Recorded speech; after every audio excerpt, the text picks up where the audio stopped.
Welcome back to my channel. If this is your first time joining us, I hope you'll subscribe. Today we are doing some projects for a Pioneer Oregon Trail themed event. I'm going to show you an invitation, decoration, some very quick sticker making, our main project, which is making these Pioneer ragdolls.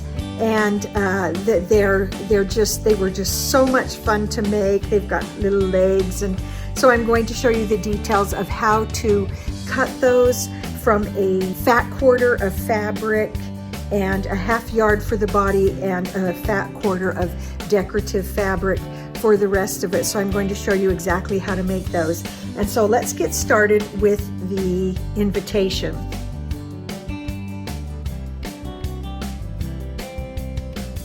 So the first thing I did is I went into Google Images and I just typed in Pioneer bonnet, and I got this image, and then what I did is I sized it so it's about 4 inches across, because that's the size I want my invitation. And then what I'm going to do is take that image, I'm going to fold it so that I can create an opening card. So I folded it, and then what I did is I came back and I kind of made these lines come into the fold so that I had a nice sharp edge for that. And then I went ahead and cut this image out on a fold so that you can see that it will open.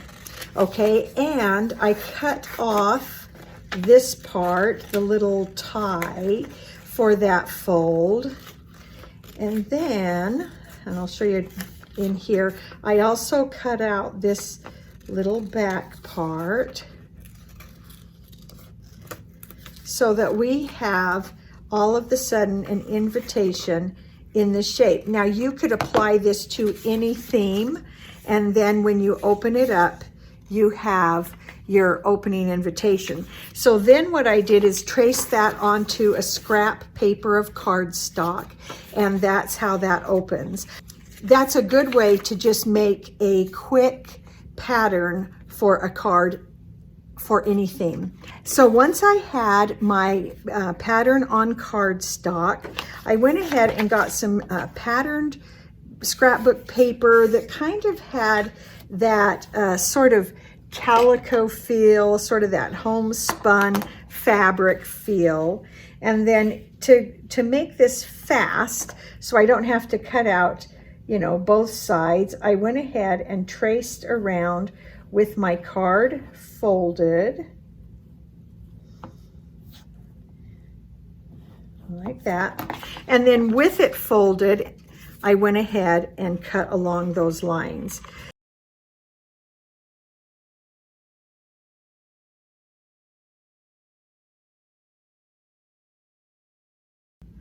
See, then you have your invitation.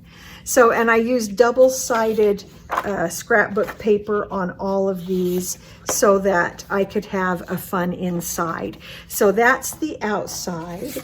Okay, and then once I had that part, I used my pattern and I went ahead and just made a template that I could use to repeat all of these different bonnets. And I went through and just did kind of a rough line that I could just go around here and use to create some of that look of stitching on the bonnets. And it's pretty simple, not too involved. And then I created this part, I made a template of that and cut those out of white so that I could just glue those on and really create that bonnet look. So then I used some easy double-sided tape to go ahead and put that part on that gives it that look of that you're looking inside the bonnet. And then I came back through with some of my black marker, and I just went ahead and did what looked like a bunch of stitching along that back, just to give it more of the structure and shape of a bonnet. And all along there. And there you have the bonnet. Okay, so I have these all finished. I think they have turned out so cute. So we've put in that little piece and done the little bit of line work on it. And then, so we have this. So then what I did is I created inside of a Word document. I found this wagon wheel as a Google image. And so then I went ahead and printed on it the information that we want on the inside.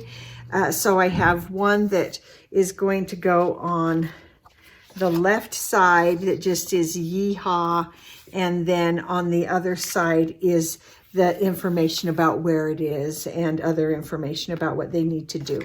So I'm going to go ahead and get those ready. Here's the circle. That just happens to be pretty much the exact size.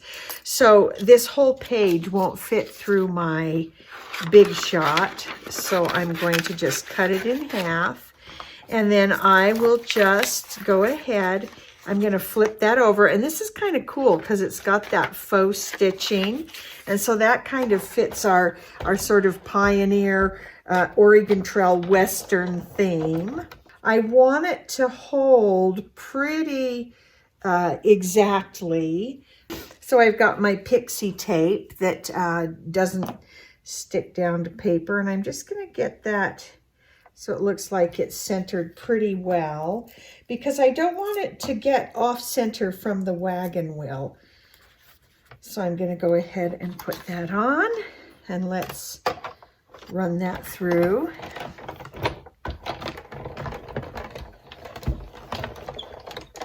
Okay. And let's see how that comes out with that wagon wheel. Oh, that's going to be great. And I don't know if you can see on camera, that little bit of stitching that's punched out actually is perfect for that. So then what we're going to do is run those through, and then that will be glued on the one side, and then the other side will contain the wagon wheel with the information about the time and the address and other bits of information. So I'm going to use this art glitter glue to glue these down, because this actually is a lot faster than doing a tape runner, and it doesn't take much. And I'm just centering those up in there. And one of the things I like about this, because I used two-sided scrapbook paper when I cut these out, there's a pretty, outline around them too.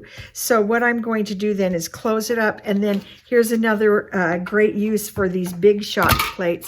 I'm just putting that under there to give it some weight to hold those down while they glue, so that they don't warp up as they dry. Another benefit of using this glue as opposed to a tape runner is that I have a little bit of time that I can kind of move the item around and get it positioned just right. And under the Big Shot there. I just think they are looking so fun and turning out so cute.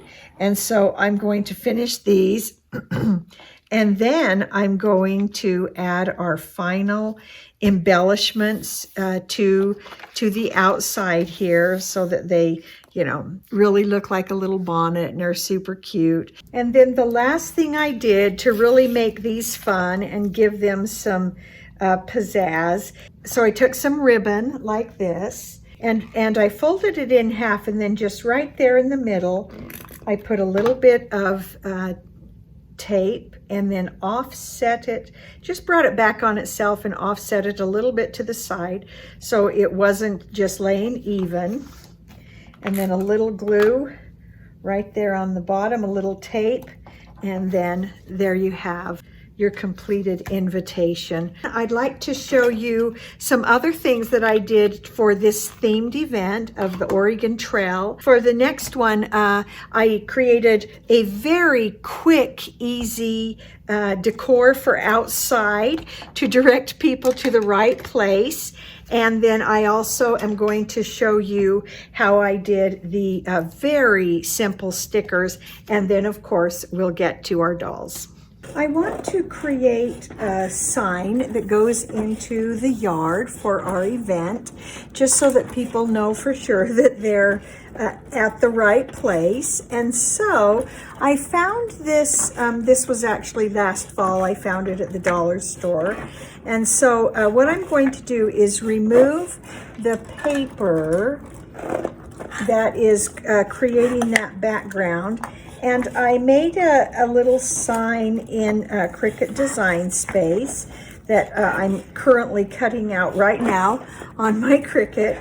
And so while that's cutting, I am going to go ahead and use this X-Acto knife and my little spatula and just pull that paper up off of each of these little sections of this sign so that I can create a sign that I can actually stick into the yard. Just little things like this are what, I don't know, especially for kids, I don't know, for grown-ups too, but little things like this help make an event just a little more fun. It just kind of steps it up a notch. And so that's what we're doing. And this takes such short time. It's a very quick something that you can do just to add a little bit more color and fun and interest to the event. Okay, so I have all the paper removed off the sign. I'm going to leave it like this because I want that sort of rustic wood look. Now on this sign, you could put anything like Pacific Ocean, Oregon Trail, Fort Bridger, Great Salt Lake, any number of things like that, that the pioneers landmarks that the pioneers might have been looking for as they went on their journey. So I'm just going to go ahead and get this weeded. Okay, so because this base is kind of that pressed paper and not actual wood, I am going to use some transfer tape that I have used in the past because it is a little less sticky, but I'm just going to use this that I've used in the past probably 2 or 3 times. And then I think we're probably to the point where I'm done with that. So we're going to have, I'm going to have a covered wagon here and a hand cart down here. So I'm just gonna get that down and get these on. And you'll see how quickly this goes. Once your letters are cut, to make a sign like this takes literally just minutes, a few minutes to get it done. And so I'm going to be real careful as I pull this up. You'll see that because this is, you know, that pressed paper, that the letters might have a little bit more difficulty sticking, and I'm using permanent vinyl because it has a little bit more stick to it than the temporary. Yet on this kind of a material, this vinyl will still be temporary, removable. So you can see on the back of that transfer tape that it's got all that stuff on it now, so that is no longer usable, which is fine. And then let's get our second one here on and ready to go. I'm using the lines on the transfer tape to line up my letters so that when I place it on, it's just that much easier to be able to see the straight lineup on the board below. Okay, so there we go. And you notice that my transfer tape didn't completely cover all the letters. There's a little gap down there, but it's close enough to make it work. And if I'm finding out if I kind of pull this up on an angle, they stick down a little better, and I'm just carefully going letter by letter. There is a pioneer village in Utah that we have visited that's really cool, that's called This Is the Place, and so I thought that would be a fun thing to use that for. This vinyl that I'm using here is a metallic vinyl, and it actually is kind of hard to cut in the Cricut. And so what I did is, instead of going on a vinyl setting, I actually used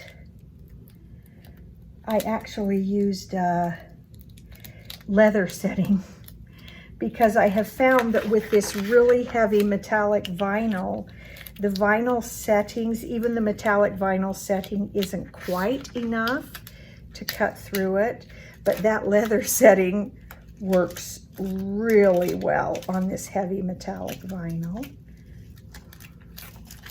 So that's just a little tip if you're using some of these sort of unusual vinyls. And then I'm going to just go through, let's finish weeding that. That pioneer village in Utah called This Is the Place, I think it's This Is the Place Village, is super interesting. And they have a blacksmith shop and some houses from that time period that actually they've moved onto that property. And so they've set up a whole village that's just so fascinating. There's a mercantile and a schoolhouse that a lot of the buildings are actually original to pioneer times. That it's a super interesting place to visit. The kids loved it when we went. And so if you're interested in pioneers and you're taking a vacation out west, or you live near there, it's a great place to visit, a real education. The kids got to help churn butter. They got to card wool. They watched a woman spin. Okay, now I'll show you this other transfer tape that I have that's quite low tack, and it just makes things easy to transfer when you've got a surface that is like this one, where you need to not be pulling up. This is great for paint or for surfaces where your letters could easily pull up. So we'll get that done. Okay, I'm going to cut this out a little bit so I have a little bit of an easier time centering it. Okay, that helps me see it a little better. Okay, so we'll get all the letters on, and then we'll go ahead and transfer the pictures.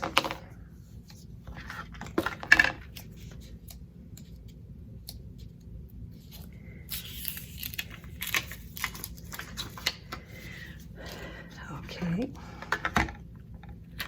center that.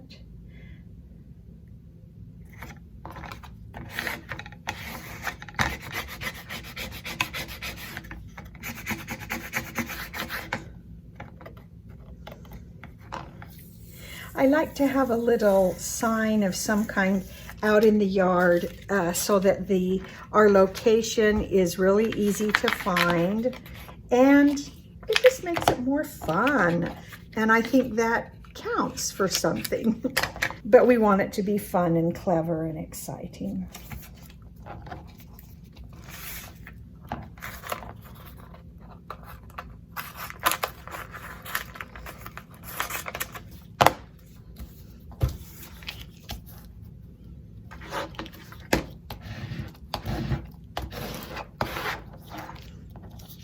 I'm kind of excited to see how these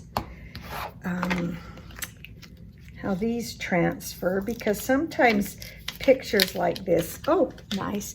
Sometimes pictures like this are a little bit tricky to put our covered wagon right here.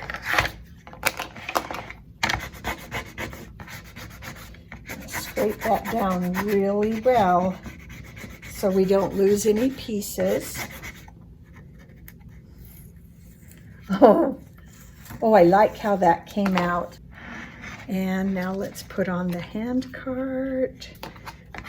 This Pioneer theme is a lot of fun. I know in teaching school, we did an Oregon Trail theme every few years. The kids really enjoyed that. We would do Lewis and Clark, all kinds of things, and it just was so much fun. And there are so many activities that you can do that are really great learning activities for that connect to Pioneer lifestyle and Oregon Trail. So there we go. And so this is the place, and I'm going to go put that out in my yard so that everyone knows that they're at the right place when they get here. And if you have a chance to get to Utah and see that, it's called, this is the place Village. So interesting, so much to learn, so much fun. Okay, for one of our other projects now, we're going to make some stickers. And because our project today uses fabrics that look like kind of old calico, I'm just making some calico stickers. And I'm going to use this hexagon die cut that has a little bit of a stitching pattern around the edge. Now I want to be able to create these stickers really quickly and easily with my Xyron. And so I'm going to just pull these out and find the largest sticker size that will actually go through that. And so that's the size that I need. So I'm going to go ahead and I'm going to die cut out a whole bunch of these pretty scraps that I have of all kinds of sort of a calico or a homespun kind of fabric. I got some of them from this basics color set, and then a lot of them were just loose pages. And so what I'm going to do is bring in my Big Shot. I'm just going to keep repeating the process of putting my paper that looks like fabric and then running it through, and I'm just going to go ahead and do a bunch of those, and then I will have those ready and I'll show you the next steps. Okay, so now I have all of these stickers cut in a variety of colors. I don't know if you can see that pretty kind of stitching around the edge, but my goal is to make this look a little bit like a quilt block, sort of a very Pioneer thing. And now I'm going to just start dropping those into my Xyron, pulling it out the other side, and just creating the stickers. Now, this is one of the reasons that I love the Xyron sticker maker. So fast, so easy, and I really do need to, you know, get the bigger one so that I can make even bigger stickers. But I'm going to show you, I've accidentally overlapped some of them. I didn't pull it out far enough. So I'll just show you how we handle that, because that really isn't too big of a deal. And just keep pulling them through.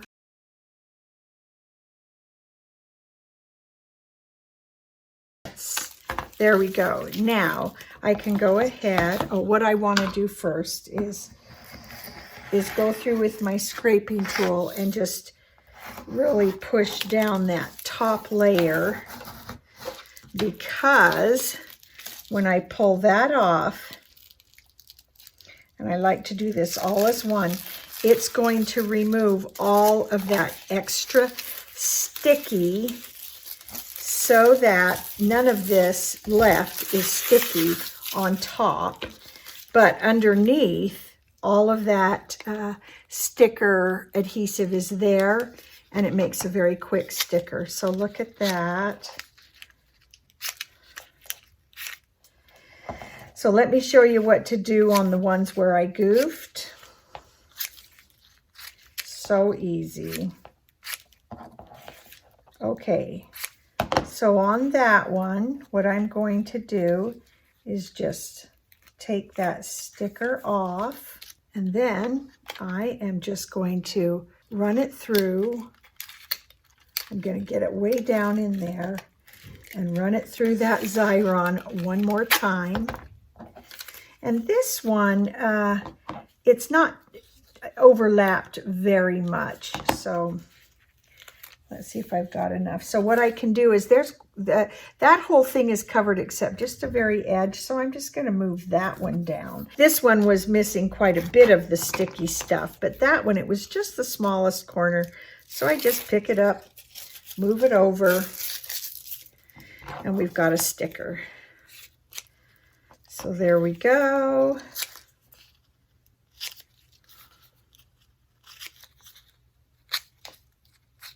There. And so in just a few minutes, probably 5 minutes, we have a whole bunch of really cute stickers just made from pretty scrapbook paper.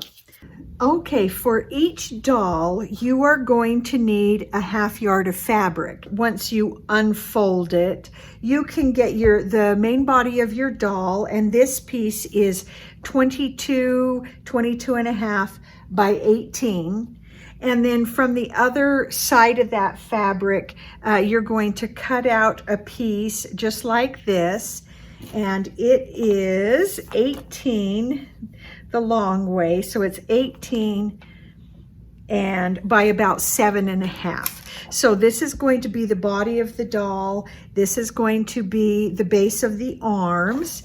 You're also going to need 6 strips of muslin, about 1/2 to a 1/4 inch wide and 8 inches long. You will also need some kind of polyfill or stuffing. You'll need a ball about like that. That's going to make the face.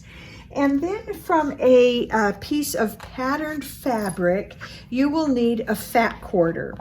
And so the fat quarter comes like this, so that, let's see, this the fat quarter is about 21 by 18 or 19.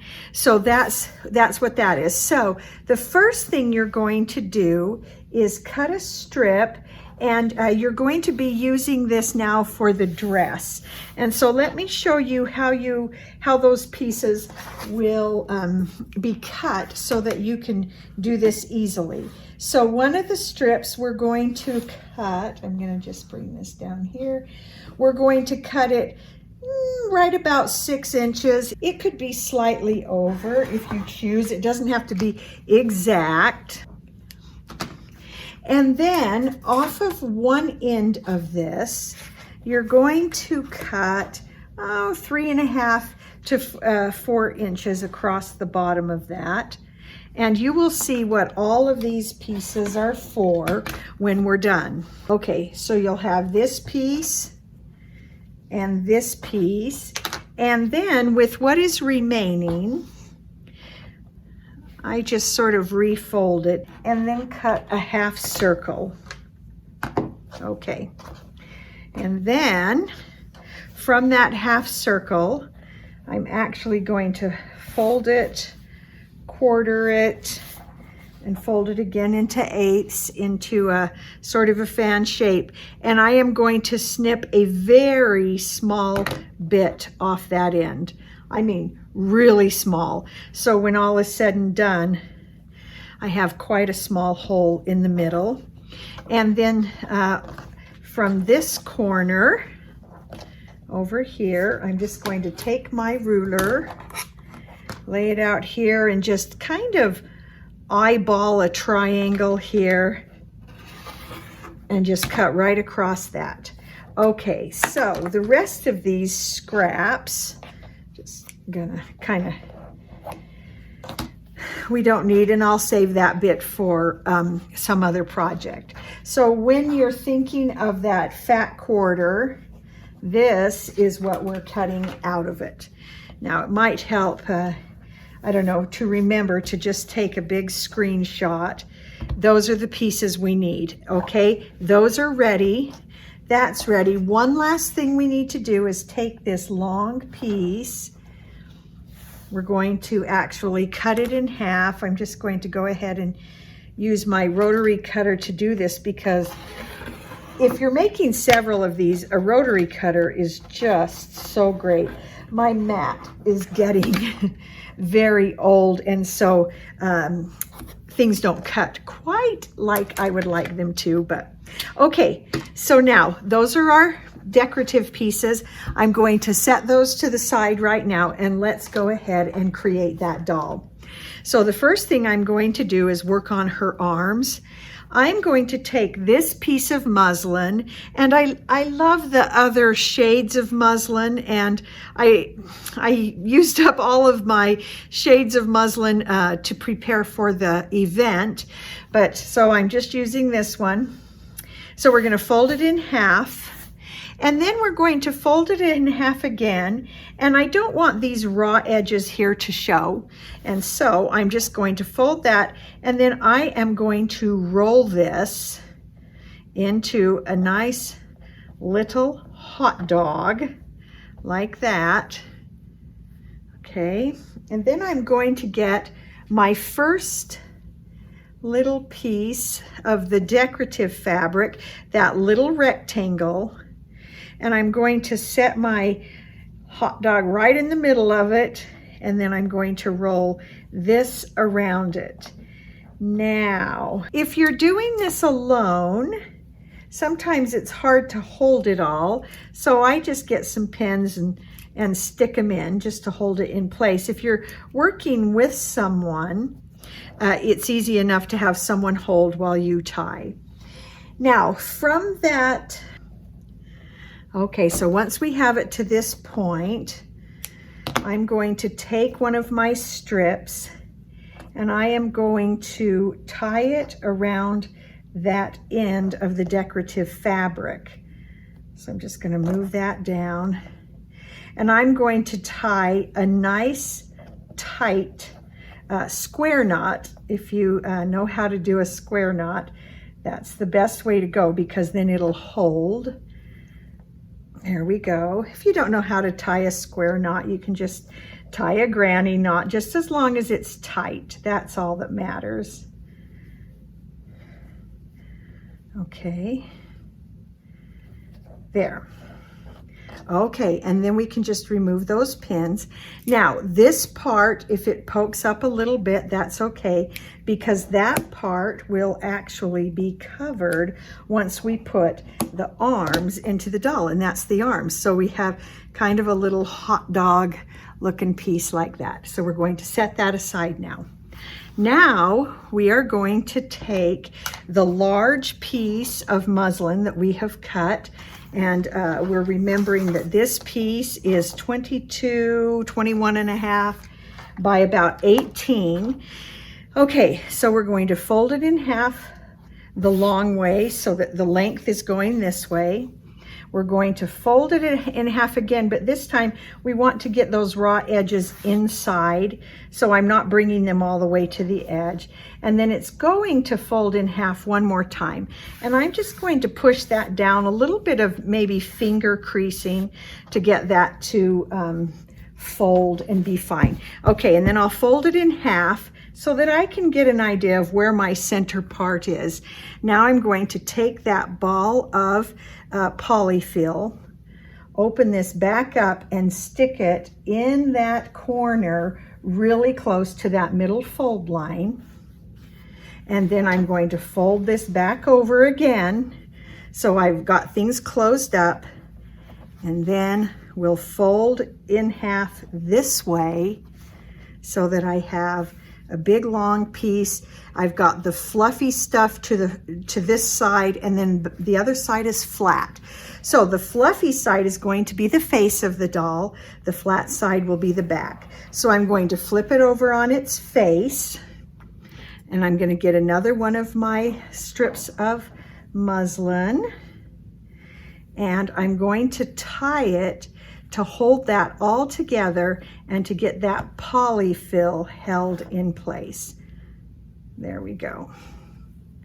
And this is where it's really good to have those strips that are cut on the selvage, because if it's not, a lot of times when you do this part and you pull it tight, those will just break in half. Okay, so there we go. And I tie it with, I put face down so that all of my knots are always on the back of the doll, because I think that ends up looking nicer. And then I can trim those short. And that's what we have so far. So a knot in the back, fluffy face, flat back, and then all the rest of this fabric. Now this is where things start to get fun. So now I'm gonna open that up, grab my arms, and I'm just gonna put them right in up close to that tie for the head. And then I can get those in place, and then I'm gonna flip her again so that I'm tying on the back. I'm going to get another piece of a strip of muslin, and I'm going to tie that again with those arms to hold those arms in place. Now, the good thing about this is, let's say my arms were ski-wampus, I can pull them through, I can turn them, I can do all kinds of things just to get those arms into what I feel like is a good position. And then once again, I can trim these. Now don't trim those so close that your knot comes out, but you want to just get rid of a lot of that bulk of fabric. So you see all of my knots are on the back. Okay, so now we're going to flip again. Now I want my dolls to have legs. So if you look at, you know, our inside, we have legs. Now some people aren't interested in the legs. You could just fluff this all out and have it be part of your dress.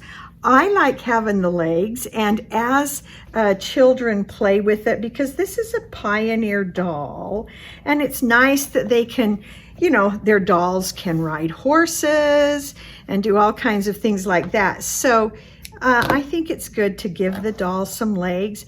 When you're dressing the doll and making different, I guess, outfits, let me turn that over, and making different outfits for the doll, you can make your doll have pants. You can, you know, do all kinds of fun things as you play with the doll. If, oops, see how that broke? That one probably wasn't cut on the selvage. If your doll has legs, it just has, I feel like, more possibilities. And the legs just make it a little more fun, I think.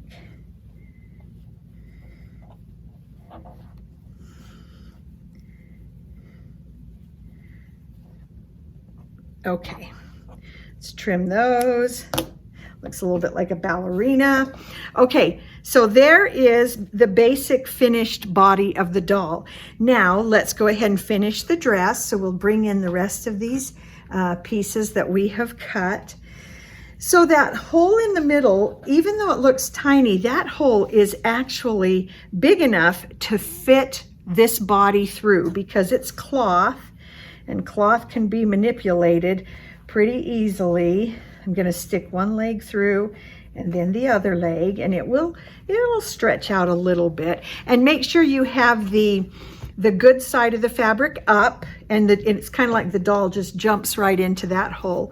And then you can flip it over and keep working the doll through the hole until that hole is, that fabric is up tight, up to the arms and above your waist tie.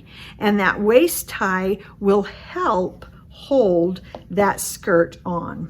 Okay, look how cute that is. Now it won't stay on just like that. So now we're going to add the top of the dress. So this is where we take these two long pieces. So I'm going to fold those in half and in half. So we're basically folding in thirds. So we fold this in half and eyeball it so that the amount that I see here is about the amount I see here. That's how we fold in thirds, and then over again. And then I'm going to do more finger pressing. Okay. And do the same thing here so that what I see here is about the same as what I see there. And more finger pressing. There we go. And of course I can iron this fabric and get it all, you know, nice and flat. So now what I'm going to do is take that piece and I'm going to fold it so that the back is slightly longer than the front. And then I'm going to just lay that across the shoulder of my doll and across her body this way. And that's hanging down the back. See that? I'm not wrapping it around her neck. I'm just laying it across one side. And then I'm going to take the other one, fold it so the front is slightly shorter than the back, and do the very same thing. There. And bring it all to the back. There, so all I have are these pieces of fabric that cross in the back and they cross in the front.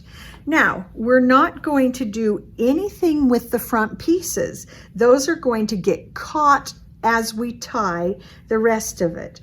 And you can situate these so you've got a V here. You can situate them so there's not much of a V, whatever you want. And now I'm going to flip her over onto her tummy again.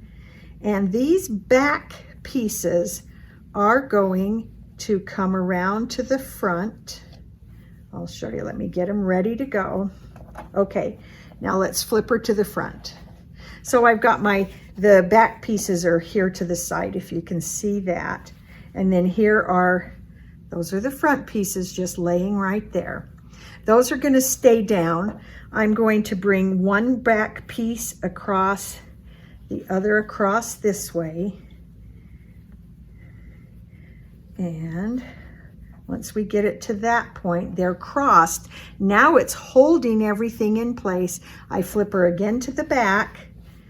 And you'll see that these pieces are now holding on your skirt.